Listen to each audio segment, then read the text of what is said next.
find ourselves at the tail end of an existing story that started previous chapters in the book of Acts. This is a story of Paul on trial. It's a continuation of various trials and defenses that he was being asked to give simply as to why he was under arrest. If you think back to how this all started, Paul had come in a hurry from the regions of the Greek islands all the way to Jerusalem to make it there by Passover. Passover is a Jewish holiday where all these Jewish believers from all the surrounding regions would come to celebrate this feast, and Paul wanted to get there, a prime opportunity to witness to them.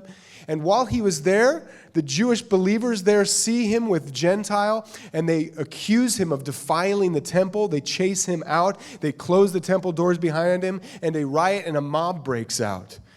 And for no other reason that there's a bunch of disrest amongst the people, the Roman guards come in, and the legion of Romans come in just to bring security to the area. They arrest Paul. They can see that something's happening with this guy that's causing a bunch of people to get this mob mentality, so they arrest him, and they try to figure out what happened.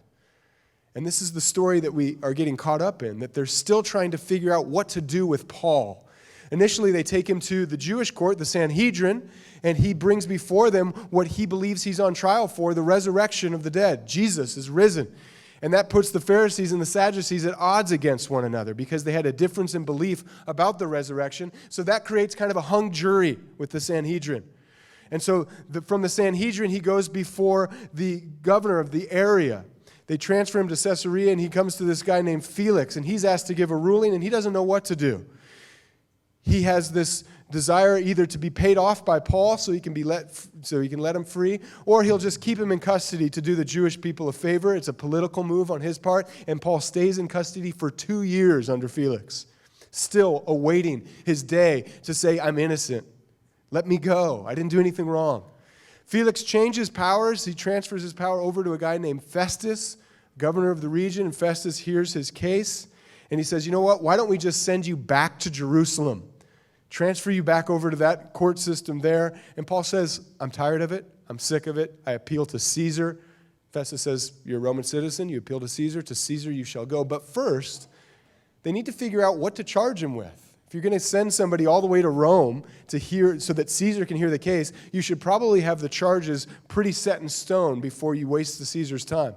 So there's an expert in this, King Agrippa. Paul says he's an expert in the Jewish customs. So now he's before King Agrippa. Let's figure out what to do with this guy Paul before we send him off. And this is what he says. Then Agrippa said to Paul, you are permitted to speak for yourself. So Paul stretched out his hand and answered for himself. I think myself happy, King Agrippa, because today I shall answer for myself before you concerning all things of which I am accused by the Jews, especially because you are an expert in all customs and questions which have to do with the Jews. Therefore, I beg you to hear me patiently. My manner of life from my youth, which was spent from the beginning among my own nation at Jerusalem, all the Jews know. They knew me from the first, if they were willing to testify that according to the strictest sect of our religion, I lived a Pharisee. And now I stand and am judged for the hope of the promise made by God to our fathers. To this promise, our 12 tribes, earnestly serving God night and day, hope to obtain. For this hope's sake, King Agrippa, I am accused by the Jews. Why should it be thought incredible by you that God raises the dead? There's a couple things that I pull from this before we look at the way he responds to his trial. I just want to point out where he is at in his heart. It says in verse 2 as he begins this, after waiting and going from person to person, from court to court, being used like a political pawn, he finally becomes before King Agrippa on his transit to Rome. And he says, I think myself happy, King Agrippa, because today I shall answer for myself. And I believe this is more than Paul just being excited for his day in court. If you study the life of Paul and the method of Paul, all of these were opportunities that brought him so much joy because he had a chance to share with people the hope that he believed in. And he saw this trial, this chance to speak to a king of the region. Oh, what joy he has. I'm so happy today, King Agrippa, because today I get to tell you where I'm at and how I got here. And there's something about that I want to draw from as you go through the seasons of your walk with the Lord, the seasons of life. You will come to the challenging times, and there is reason to be hopeful. There's reason to be joyful. There's reason to be excited when you get to that point and you say, here's what I want to tell you. Here's what I want to examine about my life that brought me to this moment right here. And through that, I now look at something that is the end of this. It begins with joy in Paul's heart, happy to give an answer. And as he's ending this, we read a bulk of this scripture. The testimony will go on as Paul brings before the king his story of how he got to that court before the king. This is all the things that happened. And as it ends, he tells his story of conversion. He tells his story of meeting Jesus and how all these things that God had planned for him that he saw through. And he's listening. The king is listening to him talk. And he interrupts him. He says, listen, you've gone mad. You speak like a madman with all these things you're telling me. And this is what Paul says. King, in verse 27, do you believe the prophets? I know that you do believe. You're an expert in the Jewish customs. You're interested in this religion. And I believe that you understand what God is doing in the message of the prophets. And verse 28, this is what King Agrippa says to Paul. Paul, you almost persuade me to become a Christian. Listening to you, a man that came in with chains, under arrest, that is being accused of being part of a cult or a strange sect, being accused of starting mobs, being accused of an enemy of the state, and I listen to you talk to me. I listen to you give a defense of the life that you live, and I almost want to join you. I almost want to be someone who also follows this guy, Jesus. What was it about Paul's testimony, his life, his presentation to King Agrippa that not only proclaims his innocence, but does something in the heart of the listener that says, there's something that I want about what you have in your life? A king almost persuaded by a man in chains in transit to go see the Supreme Court. What was it? And that's what we will look at this morning. How we can leave here, no matter what state and stage of life that you're in, with joy in our heart for the opportunity that we have to think about why we believe, how we believe, what God has done, in a way that the world around us says, your life persuades me. There's something about who you are that challenges me and where I am, no matter the circumstances. And to do this, I want to kind of, rather than focus on one or two things that Paul says to King Agrippa, I want to focus on the whole message. Because what we find here is that just like most of all the times that Paul is giving a gospel presentation, there is one moment of theology that everything hinges on for Paul.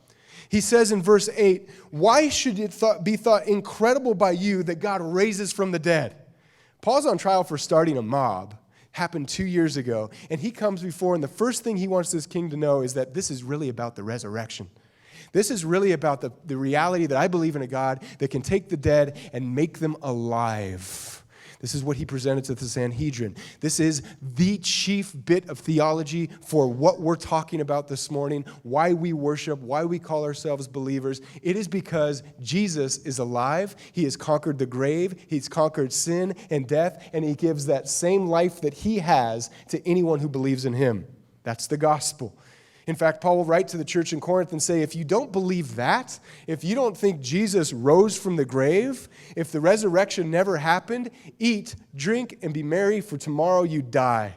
And we'd all be wasting our time in following Jesus. It all comes down to the reality that God has the power to raise the dead and give them life. And that is what Paul wants to tell this king. That is what we have to believe in. That is what we have to know in our lives. But how does he tell him? This is theology. This is information. This is doctrine. This is a characteristic of the nature of the Godhead, the power of God. How does Paul communicate this? He doesn't give a systematic theology. He doesn't give just information here. What he does now, in sharing the reality of the resurrection, is he tells a story. He tells his own personal story of how he has experienced this power of God made a reality in his life. And it is this method that Paul uses that I want to focus on this morning. That it is not, we do not believe in simple information. We do not believe just in systematic theology. We believe in a God who creates stories in the lives of people who follow him. This is a God who does stories. Paul is able to be persuasive. Paul gives a defense. Paul finds hope, not just in information, but in the story of how God interacted with his life.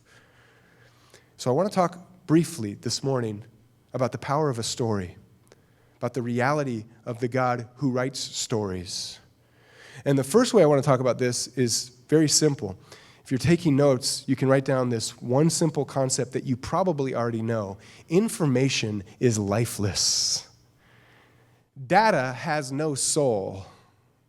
And it's important for us to, every once in a while, remind ourselves of that, especially in the setting that we're in right now. We're all in church Sunday morning, classic Americana, right? And if you can think back to the times that maybe you didn't attend church, maybe you weren't a believer, maybe times that you did attend church, but you were not real excited about it, one stereotype of what we're doing right now, one characteristic that many people kind of attach to these kind of services is one simple word: boring, right? Isn't it true that sometimes church can just feel a little bit boring? There's somebody in the back right now checking their email like, hey, I heard that. Right on. Actually, you caught my attention. I was just kind of doing something else, right? So it's not just church, by the way. It's the classroom. It's time to learn. It's the lecture. There are times in all of our lives, as we've gone through the educational system or college or sat through church, that someone talking and a bunch of people listening can seem so dry. It can seem so lifeless. It can seem so soulless. It doesn't matter how powerful the information is. If it's not made real, it will never matter. In fact, it will be dead. And in my own story, I interacted with church in that way at times. I've been the guy in the back checking my phone at times. And there's people in my life that were able to grab my attention. They were able to open the Word, and they were able to preach that made me engage. It made me come alive. And one of my mentors in that was a pastor on staff at this church, Tom Velasco. For many years, I would listen to him and think, man, he preaches in such a way that just captures me. And I had my own story of God's grace. I didn't always follow Jesus, but when I did, I came back to this church and I enrolled into the school of ministry, and he was teaching. It was like I was sitting under the feet of a guy who I always admired. I always wondered, how do you make the word come alive? And he began to teach me. He began to share with me how he's able to share not just the word, but just the information that he has to as a teacher in a way that makes it real. And I'm going to let you in on those secrets now, in case any of you have a chance to witness or preach or proclaim or share truth with anyone this week. Here are the secrets of Tom Velasco for you this morning, free of charge. 2 things. I'm going to share 2. The first one is this. To effectively communicate, to get someone's ear, to have a way to get a message across to someone, you have to be charming. That's what he calls it. You have to be someone who's able to talk to someone, be a good listener, be a good talker. There's a certain charm that you have to get people to listen to you. And so thank you for your grace and your patience as I work on that in my own life. I don't know how to teach that. I think it's just something that just takes time, right? But then there's the second thing, the most important thing. He says you have to be a master storyteller. You have to know how God has revealed himself to humanity is not through information. It's not ones and zeros. It is not data. It is not a systematic theology. The commentaries and the systematic theology comes later, but the Word is a collection of stories. He says you have to understand how the Word was written. And so I want you to think back all the way to first page, first chapter, first verse of this book. How does it start? In the beginning, God created the heavens and the earth. That Genesis is not a story of who God is. It is a story of what God does. Genesis is not a story of who God is. It is a story of what God does and how he interacts with his creation. And through that, through the stories of him interacting with man and woman in a garden, and interacting with man named Abraham, and promising and blessing him, and revealing himself as a God who can provide and open a womb, interacting with people who he sends out to be his messengers, interacting with Moses and the children of Israel. It's all what God does to show us who he is and what he's capable of, that he's a God who loves and has compassion and has mercy and is faithful. He will guide you. He will comfort you. He will protect you. It is all things that he reveals in the way that he does it. That's the God that we believe in. And we look at the Apostle Paul and explaining this concept of resurrection to the king, the key point of the gospel. How does he do it? How does he share it? We'll read verse 9. He says, "Indeed, I myself thought I must do many things contrary to the name of Jesus of Nazareth. This also I did in Jerusalem." And he explains how he was an enemy of the church, how he was an enemy of Jesus, and he would arrest people. He voted to have people put to death by stoning. He had papers in his hand on the way to Damascus to arrest more of them in foreign cities. This is a story about a story. He says to King Agrippa, "Can I tell you about the resurrection of the dead? By how I experienced it?" Because on his way to Damascus, something dramatic happened in his own life that caused him to realize, caused him to change scripts, to change allegiance, to know who God was and what he was capable of doing and interacting with his own life. So I have to ask you now, as we leave here eager and hungry for application on how to do this, do you know God? Do you search for God and seek him and ask who he is? And do you know him only informationally, just theory, just an idea about the characteristics of God? Or do you know what he's capable of in your life? What is God wanting to do in your life to show you who he is? And that's how we have to become people who are open to the story. We can't be just students in church that leave and go about our business. We have to ask God, what are you doing? Who are you based off how you've answered my prayers, how you have cared for my family, how you have healed my heart? Now I know you're a provider, you're a protector, and you're a healer because I've interacted with you in my own life. How do you interact with God? Remember this. Information is lifeless. Data has no soul. In all the ways that I'm sharing this with you, I'm giving you a revelation of an example of God's word. It is so dangerously just information in the library of Christianity of your mind. What we have to do is leave here and say, God, what are you doing now? What have you done in my life? What are you continuing to do to show yourself as the God that I've learned about and I've studied and I've thought about? I want to know you in a reality that's based off my experience from you. Now, what that means, in a sense, is that we are all, like Paul, being crafted and shaped to be storytellers. We learn through story. God reveals himself through interactions, real history that he's had with man. The stories are a way for truth to become an incarnation of who he is. That's how we learn, but that's also how we grow. That's also how he guides us and leads us and shows himself strong on our behalf. And this is the second thing I want to point out about you as a storyteller. As part of the story of God's grace in this generation, as our church, as part of God's story. I want to ask the question, what makes for an incredible story? What makes a story that's worth remembering, worth proclaiming, worth presenting before people as a way to persuade them into the God that we believe in? What is the ingredient of a story, of every good story you've read, or what story you've read or watched in a movie or television show? What is it? What's that missing piece that brings you to be someone who can say, this is how I experienced it? Well, let's look at it in the life of Paul. Paul had his own storyline going. He was someone who was an enemy of the church, and then something drastically happened to change all of that in his life.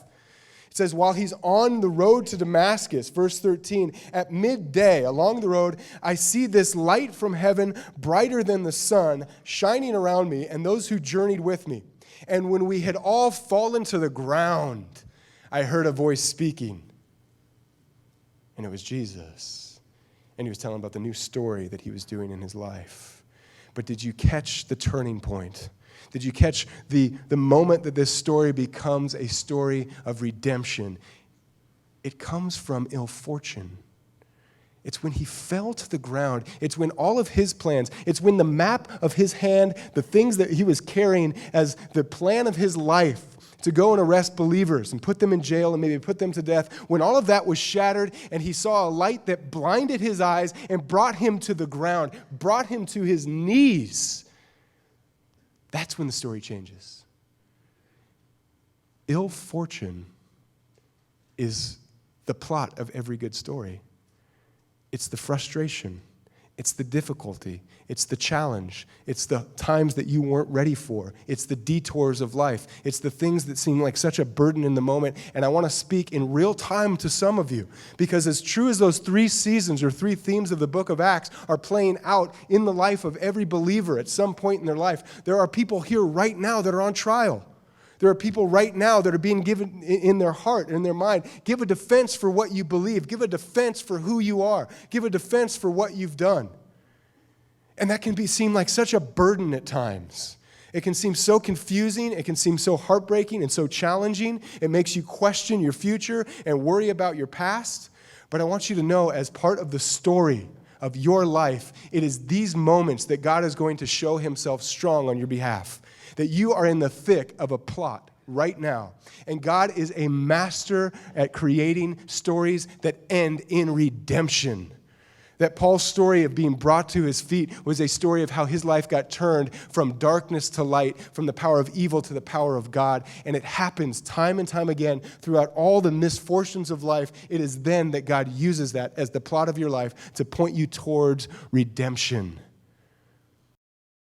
When you look at the life of Paul, he says something that is so important to what he is doing in this moment with the king in verse 22, as he gives this whole testimony that he's on, this entire journey of being an enemy to being a proclaimer, of being someone who was lost to being found, and it all pivoted on the moment that he met Jesus. In verse 22, he says, "Therefore, having obtained help from God to this day, I stand witnessing to both small and great things," that his story did not end on some dusty road to Damascus where he was blinded, where his mind was changed and he met Jesus, that he had a story that continued to the moment that he stood.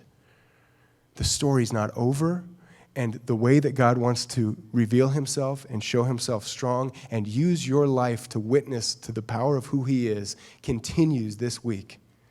And so one thing I'm encouraged by this in my own life, and I want to just give it to us as a church as we challenge ourselves to be more like Jesus and to live with more boldness like Paul. There's one thing you can remember from this. Remember, your life is a story of God's grace, and I want myself to live for the story. Live for the story that God is writing for tomorrow. There's so many things that we get caught up into that's just part of the routine of our life. It doesn't really become a story. It more becomes like a script that we just know. We wake up and we go to work and we have dinner and then we unwind and then we do it all again. And then we wake up and we go to work and we have dinner and we unwind and we throw in a couple activities or a couple church calendar things. And there's this script to our lives, but we need to live for the story of our lives. That every new day is a new way that God wants to show himself merciful and faithful. Show his grace to your life. He wants to do things in your life this week that are totally different than what you have planned. There's somebody at your work, there's somebody in your neighborhood that could be a total change to your script that could be part of the story of God, and I want you to live for the story. Talk to that person. Take a chance on somebody. Do a new thing. Pray in a new way. Take time with your family and break the routine. Get together around the dinner table and share your story of God's grace with your children. Because I can tell you, as sure as information is lifeless in the sanctuary, when Christianity just becomes information, part of the constitution of your family, it will become lifeless for your children. Let's share stories with our children. Let's share stories with our neighborhood, remembering all that God has done to this day in our lives, right now. God's doing a new thing in our church. The story's being written right now for who we are as a body of believers.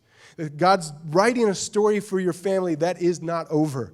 He wants to continue to show new things to you as parents, as husbands, as wives. Live for the story. It can be so tempting to live in the routine, to live in the comfort zone of the life that you know. And when new opportunity comes, it can be so tempting to say, I'm really not comfortable with that. Live for the story. See what happens. What's God doing in bringing that new challenge to the workplace? That new neighbor, that new person, there's a story there. There's a story of how God could use your life. There's a story of how God could minister to you through someone new. How do we do it? In verse 16, Paul's on the ground. He's blinded by the light. This is our Lord. This is what Christ says in that moment. Rise and stand on your feet. For I have appeared to you for this purpose, to make you a minister and a witness, both of things which you have seen and of things which I will yet to reveal to you. This is the purpose. I want to make you a witness of things that you've seen, things that I got planned for you. Oh, what an adventure Jesus had planned for Paul. What an adventure that he was going to be on in all the ways that he was going to go through the Roman world, sharing, being put in prison, going to the marketplace, reasoning with the philosophers, talking to leaders and kings. He says, I got some stuff that I'm going to reveal to you, and you're going to be a witness to it. But I'm changing the word witness in a way that I think has the exact same translation, but just a word that is real for us. Jesus says to Paul, I'm going to make you a storyteller. Of all the things that you've already seen me do in your life, in this moment right now, and all the things that I have planned for you, go tell everybody about it. And that's who we have to be as believers. God saves us. He opens our blinded eyes. He reveals himself to us. And he says, I'm going to make you and you and you a storyteller to your neighbor of who I am and how much I love you and I love them. How much grace and forgiveness I offer. Will you do that? Will you allow God to break you from the script and put you into the story of what he's doing in Boise, Idaho this year for this generation? In your specific circle of influence. Hey, thank you so much for joining us today. I want to let you know that if you're interested in what we're up to as a church, you can follow us on all of the social media outlets. And we're going to put this sermon along with all of the other sermons on YouTube, so you can watch it again or share it with a friend if you'd like to. And if you're ever in the neighborhood, it would be so great to have you join us in person. We have a service on Saturday night and then 2 on Sunday mornings. I'd love to meet you. In the meantime, I hope you have a great week. God bless you, and I'll see you soon.